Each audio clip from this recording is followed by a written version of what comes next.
Now, Mr. President, I have heard from some of my Republican colleagues who tell us that, well, this reconciliation concept, that's a radical idea. Why are you using reconciliation? And they're telling us that it is absolutely imperative that we go forward in a bipartisan way and require 60 votes for passage. But I must say that when Republicans used this same reconciliation process, Mr. President, I didn't hear much about bipartisanship at that point. In fact, Republicans used the reconciliation process to provide trillions of dollars in tax breaks to the top 1% and large profitable corporations by a simple majority vote. The only people who voted for that bill were Republicans. No bipartisanship in that bill. Bernie Sanders is right. The person that you are listening to right here, unless you were under a rock or something like that, is one Bernard Sanders, Senator Bernard Sanders. And more importantly than just basic Senator Bernard Sanders, new chairman of the Senate Budget Committee. Now, what Sanders is talking about here is basically budget reconciliation. It's their plan to get Biden's $1.9 trillion stimulus plan through. Now, part of this has to be a bill that has to be in both Senate and the House. The bills have to be on some level identical. And there are certain rules that are governing what you could use for budget reconciliation, and even around objections that could be raised during budget reconciliations. Now, this and what Sanders is arguing about is that now Republicans are screaming, bipartisanship! We need bipartisanship! They use this because Democrats use this as their thing of, as if that's the point when they get into office. And so just like Obama, they hit him, Biden, at the exact same point of bipartisanship. The point is not bipartisanship. It's just, this is not a cult of sorts where you just do it because you do it. No, the point is not bipartisanship for reasons in and of itself. The point is if you have loyal opposition, and that loyal opposition, let's say, was in a minority, and both were working to good ends, fair enough. I don't believe that at all. And even the level of hypocrisy or mendacity of the Republican Party getting out here screaming bloody murder that Biden is not being bipartisan. Get the hell out of here. Get the hell out of here. I can go back over and over again. That tax bill that Sanders just mentioned, where basically all of the people that voted on it were Republicans. And they raped the public blind. Also, if you remember, with that particular tax bill, it went out, I think, 10 years. The reason it went out 10 years is because it didn't want to run foul of the Byrd, the Byrd rule that would have basically enacted the PAYGO regulations, the thing that I'm talking about right here, the limits, the problems associated with the budget reconciliation process that are going to be difficult, potentially, for these guys to get around. And that's what I want to talk about today, actually, because the budget reconciliation seems to be the path that they're going to use in order to try to get Biden's plan through, $1.9 trillion plan through. Republicans are trying to get them to basically water this down. But I suspect this will be like Obamacare, where they watered it down, then nobody voted for it. And so you have this weak plan that doesn't do exactly what you needed to do because they decided to negotiate all the way down the line, and then they still don't back you up on it. So I have no issue with these guys basically saying, we don't need your votes. We're going to run this through, even if it has to be 51-49.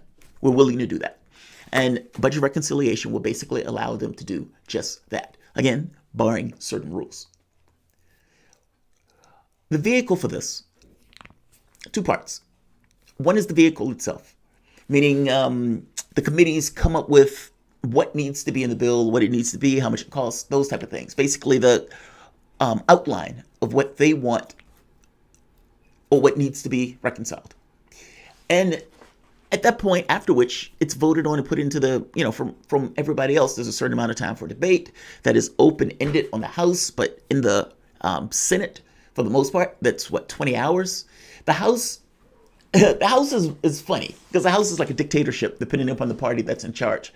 And so there is no 60 protections and all this other stuff. No. In the House, the ruling party sets the agenda. And the PAYGO rule that was in the House has basically been ignored for the sake of trying to get this bill through. But Pelosi has full discretion on that. From the standpoint of what Sanders is talking about here, though, in the Senate, it's not as simple. Yes, it's still budget reconciliation. Yes, the bills still need to match, but the rules in the Senate are a little bit more stringent, especially with the 2010 PAYGO rule. Now, if you were in the House of Representatives, a PAYGO rule can be gotten rid of by a simple majority. Not a big deal. But in the Senate, this is a filibuster.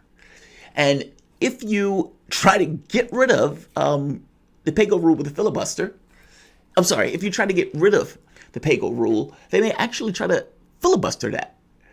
Like, points of order can basically break the budget reconciliation process. So, like I said, there are restrictions around it, but it doesn't necessarily mean that it won't work. The restrictions just has to be gotten around. And it is possible. There are multiple ways of trying to get around the problems. But the problem is that the Democrats, I have a hard time believing, will go those ways. So, you have this weird situation where in the House, they can get rid of the PAYGO rules. In the Senate, trying to get rid of those rules may run into a filibuster. And so if they're going to do it, they have to stay within the rule set. I guess the point I'm trying to make is the Senate is more complicated because of the filibuster that's part of the mix. But that kind of gets to my point also. When we come back, I want to talk about the ways of getting around that, because they can get around it. And in fact, I got to be honest, it's kind of maddening that this is even up for question. Right now, in the Senate, there are what's called PAYGO rules, pay as you go. These are similar to what was in the House, and that's where people probably know the most. The PAYGO rules in the Senate basically says if you raise or increase money to the budget, that something else has to be deducted, meaning for Medicare and for farm subsidies. So think of it in the sense of you pass a bill. Let's say the bill is $1.9 trillion. Let's say there's nothing to offset that. And so there will be automatic cuts at the end of 2021 that hit Medicare and that hit farm subsidies. And the amount of those cuts is going to be basically dependent upon the amount of the bill or the amount of the overage. So you can imagine a $1.9 trillion bill would have substantial cuts to Medicare and to farm subsidies. Now, when this was brought up to Sanders kind of made the point, basically saying they wanted to protect those items, meaning we're going to prevent those things from being hit. We're going to do everything that we can to prevent those things. And yeah, you do have to do everything you can to prevent those things. But this is an issue that's not really an issue, and it's being made an issue by the Democratic Party because they're not willing to do what they need to do in order to get their agenda accomplished. That is probably the most infuriating thing about this. This doesn't have to be an issue.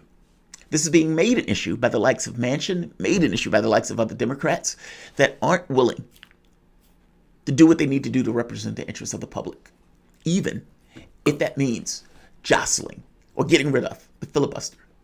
I'm going to talk about ways for us, or ways to avoid those triggering those cuts. And it's very straightforward. But whether they have the stones to do it or not, I am doubtful. They may be able to find a way around those cuts. But the cleanest way of doing it is just eliminating the filibuster. You have far more latitude the moment the filibuster is gone. Otherwise, you're going to have to stick within the confined boundaries of the budget reconciliation process. And fact of the matter is the public is not going to care about this tactic or that tactic or this particular policy from the standpoint of political baseball that's inside. No, they want to see reaction. They want to see results. And in seeing those results, they want to be able to see that stuff you guys out there are delivering for them. So they're not going to understand about the filibuster. They're not going to get that there was that Democrats didn't necessarily want to get rid of it, or they didn't want to take the steps necessary to pass. They're not going to care about that. They just want it done. And Democrats are hobbling themselves and getting it done. And I even want to talk about why I think they're doing that. So let's be back in a moment. Welcome to the Soapbox.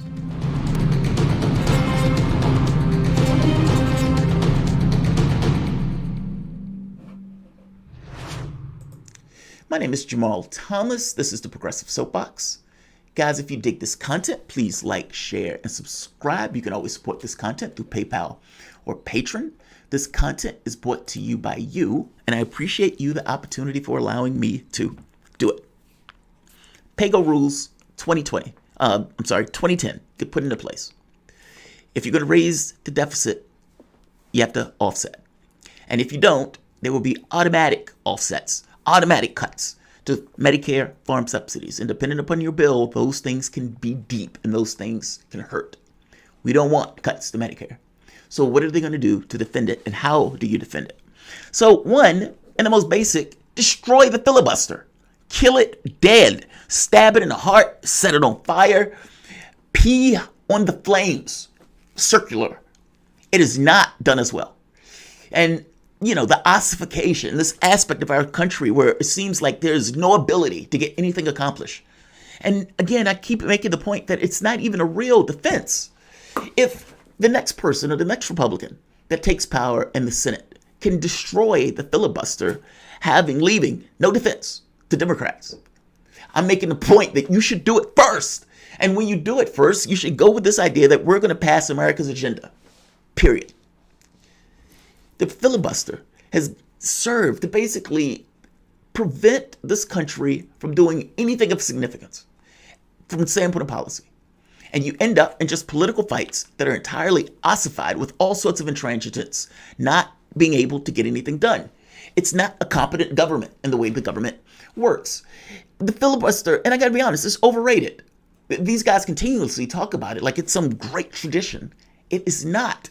And I keep making the point, it is not protection for the minority, especially when it can be ripped away in the very beginning. They did it. Harry Reid did it.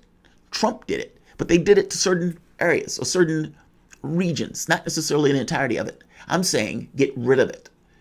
If you lose and your party loses, they're going to pass laws that you're not going to like.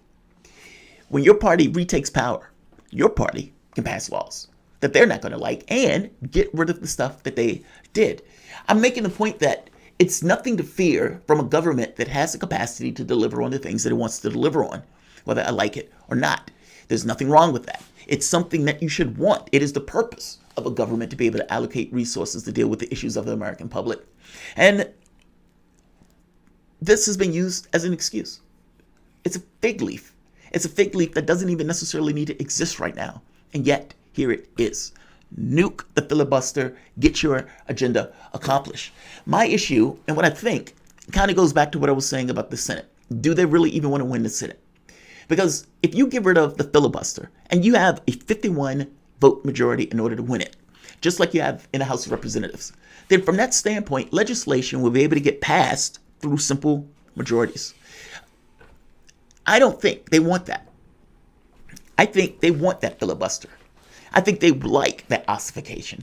I think that filibuster gives them an entire reason where they could say, well, it's not our fault. It's the process that's difficult. Oh, they keep using a filibuster. They keep using this. They keep using that. They keep blocking us. I think they want that. I think they like that.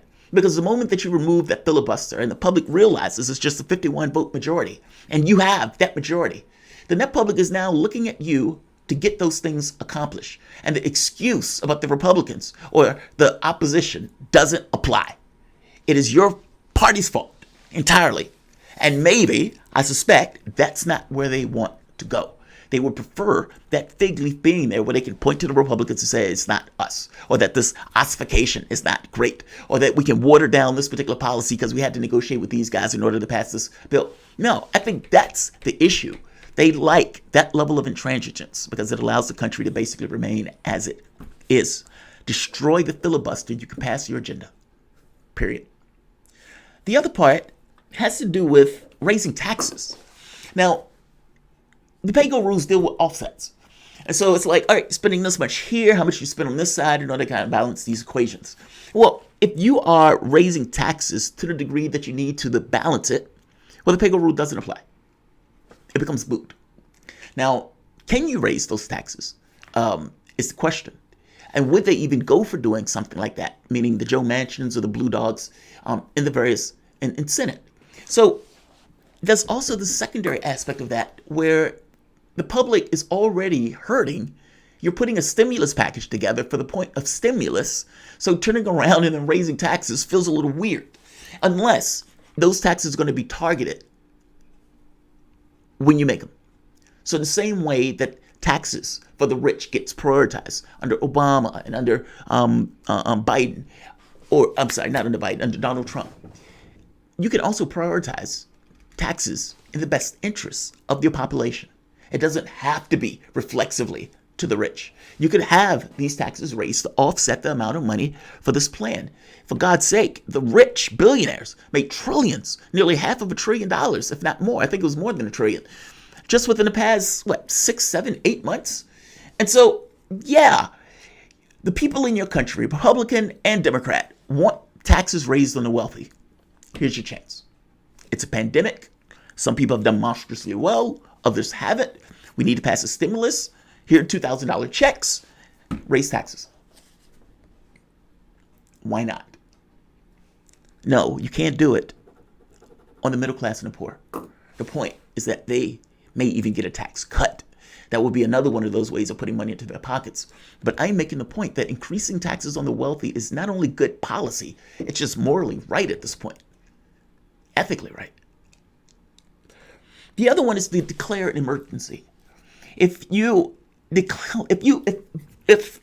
Sanders or some of the Democrats made the argument that basically this stimulus is an emergency measure, this must be done. We got to get this done. We got to save the country and everything else. It's possible that the point of order can be called on that. Now, what I've read on this, he keeps saying possible, potential. It seems to be an unclarity on this point. But if they can declare it an emergency measure, then they can bypass the filibuster. If they can't, they may need 60 votes for it. So, again, I hope you get my point. The cleanest way of doing this is getting rid of the filibuster or raising taxes. I don't see the raising taxes. Maybe. Biden keeps saying he's going to do it to some amount of money. And it's very possible. Biden had been in the Senate for God knows how long, 40-something years or whatever. Oh, how many ever years? I think it was 20-something or whatever. But him being in the Senate that long, he would know what budget reconciliation is. He would know that the money that he's going to spend has that particular clause or amendment that would cut into other services. I would imagine he knows, meaning the tax break or the tax cuts or the tax hikes that he's talking about for the wealthy. If he indeed goes through with them and he pushes those through towards the end of the year, then this becomes no longer an issue. So they have some leeway on it, but their leeway will be much better if they basically raise taxes or got rid of the filibuster. The last one has to do with the last one will not happen. The last one has to do with Republicans and Democrats joining hands, kumbaya, standing across the campfire, and allowing the bill to go through, ignoring the cuts. So when once before, I think I mentioned it earlier, once before Republicans and Democrats came together in order to protect Medicare from $20 billion in cuts based on Donald Trump's previous tax cut. Because again, Republicans don't care about Medicare and those type of things.